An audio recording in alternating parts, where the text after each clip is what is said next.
Napoli 2, Juventus 1 é a prova de que no futebol o intervalo dura 15 minutos, mas altera realidades e panoramas que sugerem muito mais tempo. Confira o embate tático entre Thiago Motta e Antônio Conte.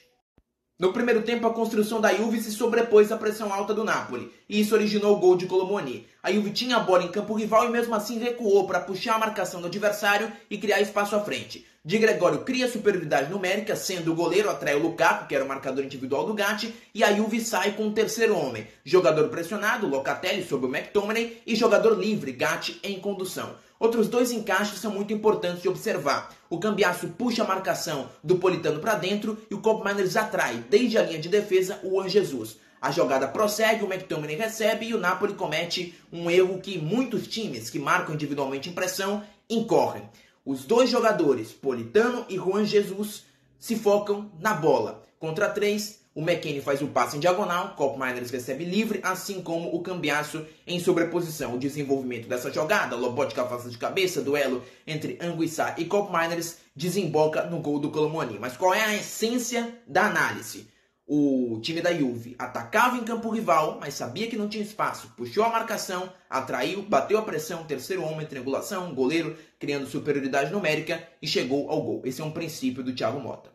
Aqui, como a estratégia defensiva da Juve prevaleceu no primeiro tempo. Jaula sobre Stanislav Lobotka. Desde a partida com o Milan, Thiago Motta modificou a estrutura de pressão da Juve. Parece quando o Barcelona do Hansi Flick. O centroavante defende recuado o primeiro volante do adversário, enquanto os dois pontas, Ildiz e Nico Gonzalez, pressionam os zagueiros. Contra o Napoli não foi diferente. 4-3-1-2, com o Koop Meiners saltando em direção ao McTominay, o Anguissa sendo marcado pelo Thuram e o Kolo Muani exercendo o trabalho que seria, em tese, de mais um meio-campista do Locatelli. Os encaixes poderiam ser trocados nesse caso. Mas Locatelli estava mais recuado para realizar coberturas com os laterais do Napoli que se centralizavam, os mesalas que se inseriam, etc.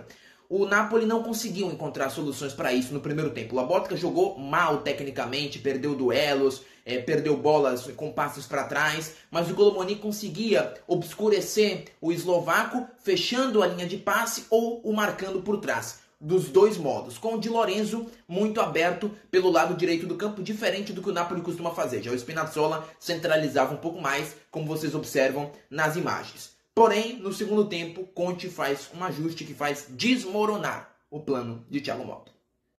No segundo tempo, Antônio Conte retruca a estratégia de Thiago Motta, o Napoli conquista território e domina o jogo. Conte tem trabalhado muito com a mobilidade do Lobotka para que ele possa se inserir mais à frente, assim como fazem McTominay e Anguissa, ou também recuar na primeira linha defensiva entre Rachmani e Juan Jesus. Havia dito isso após a partida contra a Atalanta. No primeiro tempo, o Kolo Muani sombreava bem o Lobotka, mas no segundo, o Di Lorenzo centralizou a sua posição e trocou com o Lobotka, que passava a exercer uma saída lavoupiana, com o Di Lorenzo se centralizando. O Cambiasso não centralizava, não saltava no Di Lorenzo, e ele era homem livre, com a Juve que tinha as referências individuais embaralhadas. Quem saltava no Di Lorenzo? O Kolo Muani recuava um pouco mais, o Thuram subia. Observem essas duas jogadas. Minuto 58, Lobotka entre os zagueiros, e o Kolo Muani salta e o Di Lorenzo recebe as costas. Já no minuto 59, é o Di Lorenzo que recebe um passe diretamente do Meré na construção do Napoli. E novamente, a Juve não tem uma referência bem marcada. Nesse lance até o Anguissa recuou um pouco. Nem Thuram, nem Kolo Muani. Ou seja, o Kolo Muani ficava no meio do caminho. Não sabia se saltava no Lobotka na primeira linha ou recuava para sombrear o Di Lorenzo. O Napoli ganhava território, dominava a partida. E um dado interessante. Spinazzola